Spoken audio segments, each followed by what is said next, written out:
Hello, and welcome once again to What Nobody Told Me After 65.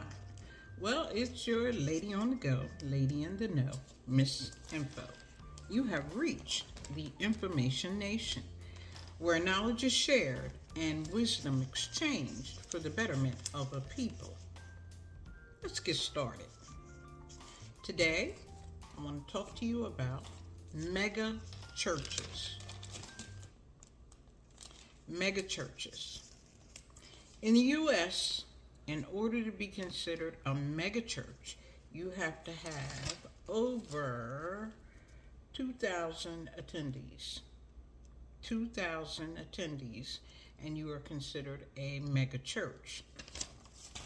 According to Pew Research, there are only about 10 mega churches in the U.S. About 10. And they are all over the country. But since it's only 10, I'm going to run them down real quick for you. The Rock Church in Southern California, World Changers Church International in College Park, Georgia, Flatirons Community Church in Lafayette, Colorado, Family Christian Center in Munster, Indiana, Prestonwood Baptist Church in Plano, Texas, the Potter's House in Dallas, Texas, McLean Bible Church in Vienna, Virginia, Crossroads Church in Cincinnati, Ohio, Calvary Chapel of Albuquerque in Albuquerque, New Mexico, and Christ the King Community Church in Burlington, Washington. That's Washington State. Now, there were two different lists. One list, the 10 top mega churches in the U.S. And then there is a list of 100 churches in the U.S. That is put together and developed by a group called worshipleader.com. I'll put the sources in the comments section. The contributing organizations to the worshipleader.com is Pew Research Center, Barna Group, Lifeway Research, and Gallup, Inc., which is probably part of the old Gallup poll. Remember that? Every year, this organization sends out a survey to approximately 1,300 churches nationwide. This is a self-reported survey, so the results have to be taken with a grain of salt. Pun intended. The survey asks them to report on average attendance, not membership. You know, there's a difference. People who come occasionally and worship at different places of worship all over the country, all over the city, are not members. So they decided not to focus on members. They instead asked, what is your average attendance? Now, the reporting period was for February and March of 2023 versus numbers for the same period a year earlier in 2022. Now, if we go by the sheer numbers, going down to the smallest church reporting as number 100, their attendance was at 6,415. We can deduce about, on an average, there are about 51 million people in an organized worship service every week. Isn't that amazing? 51 million people. Plus, we have always known that Sunday is the most what? Segregated day of the week. Black people go to their church, Mexican people go to their church, Puerto Ricans go to their church, white people go to their church. And there are 100 different denominations. However, the breakdown is like this. Medium to small churches represent about 25 million folks. Small churches represent about 9 million. Medium churches, about 9 million. And large churches, about 8 million. That's how it breaks down for the 51 million. Megachurches represents only about 1,170 nationwide. They have anywhere from 2,000 to 9,999 worshipers, and they bring in about $4 million a week. Super mega, I hadn't even heard of this term. Super mega churches are 10,000 people a week plus. 10,000 and up. There's only about 50 known to exist nationwide. But guess what? They only have about 700,000 worshipers. As a nonprofit, churches are not required to report their earnings. So pretty much that information is a well-guarded secret, but you get the drift. When I tell you that I had reports for 2 churches. When I tell you that Life Church in Edmond, Oklahoma had about 85,000 worshipers every week.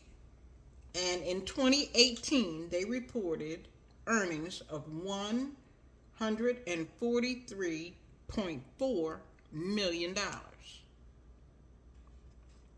And Lakewood Church in Houston, Texas, I think that's Joel Osteen, I think.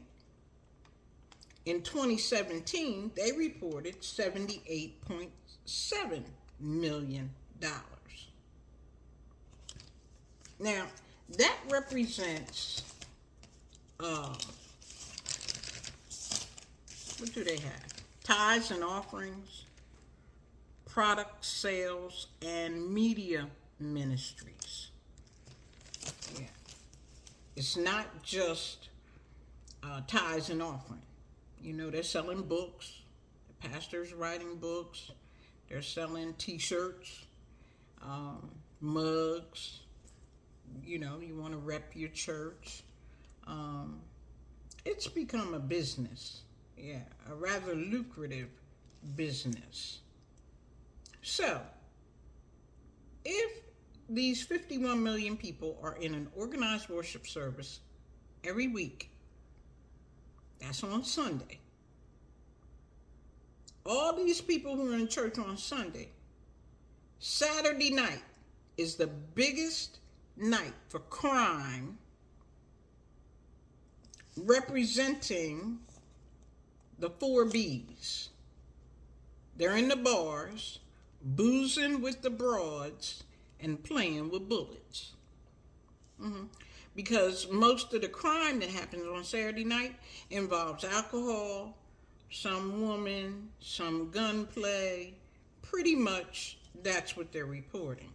Bars, booze, broads, and bullets. That means that those 51 million people on Sunday morning are part of the 4 B's of Saturday night, which could be a deadly combination if you don't handle that stuff in moderation. However, check this out. On Monday morning, the crime most reported is burglary. So now Saturday night, these 51 million folks, some of them, are out Saturday night boozing at the bars with the broads and playing with bullets. And on Monday morning, they breaking and entering. Committing burglary. It is the most reported crime on Monday morning. So now we can add another B. Bars, booze, broads, bullets, and burglary. What a mix. So here's the takeaway. You must get in where you fit in. And you have to find your niche.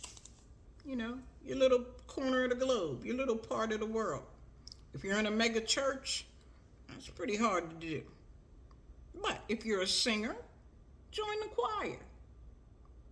If you're a good steward over and you can deal with money, join the trustees. If you are a faithful follower devoted to service, become a deacon. Or if you have the call to ministry to heal the brokenhearted, perhaps you are a preacher.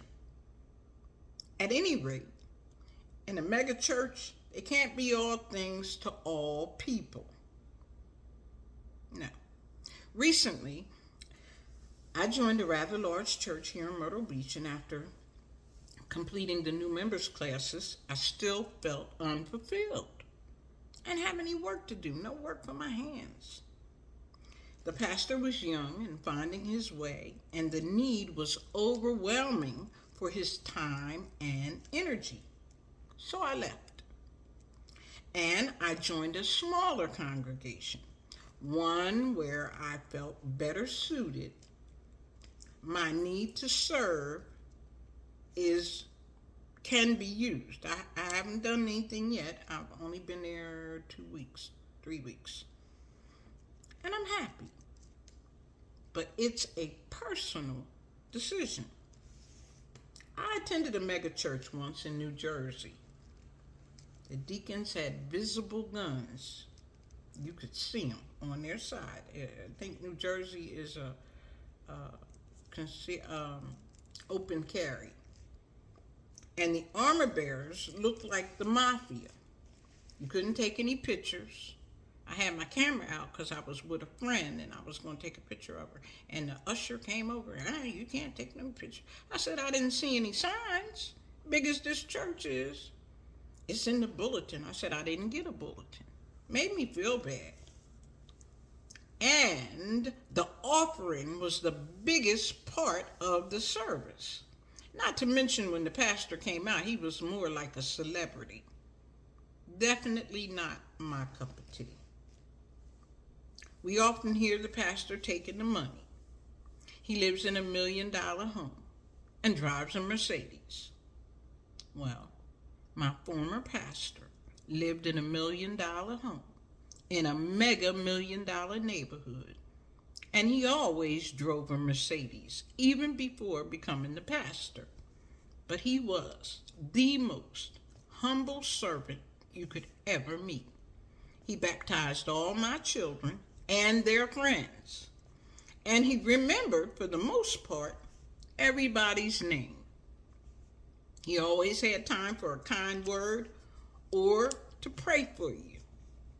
I don't think you could say the same for Bishop T.D. Jakes of the Potter House. Yeah, he started out humble. I remember his humble beginnings because I used to follow him. But along the way, the fame and fortune changed his attitude. Yeah, his attitude dictated his altitude, and he up there in the stratosphere somewhere now. I think he's got his daughter doing something. Now he's all caught up in that Puffy scandal. And all I can say is pray. Yeah, the Bible says men ought to always pray. That's all we can do, just pray. That's the bottom line. That is the post. Listen, I appreciate you all. Thank you so much for joining me today. It's storming here. Rain and cats and dogs. It was nice all day, and now this evening it is raining. I like the rain. I put together a little beef stir fry. I posted it in the members chat so that they could see how it came out. Not too bad. I have to work on it next time a little more. In the meantime, I am going to put up the store, probably on Friday. I got some very good feedback. The vibe was good. Everybody sort of liked the t-shirt design. So I am going to put that up on Friday.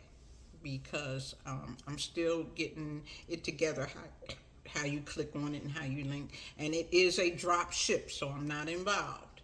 You know, you'll go straight to the site and order. The only thing you can't change will be the front and the side piece. Although I did try to find something economical for those of you who can't afford $30. You wouldn't get the piece on the side, and you would just have the front. I don't know if that makes us all a unit, but anyway, you can check it out. I will post it on Friday, and I want to thank you again for subscribing, hitting the notification bell, watching the video to the end, making your comments. We doing some talking over here. And remember, you don't know what you don't know. Take care.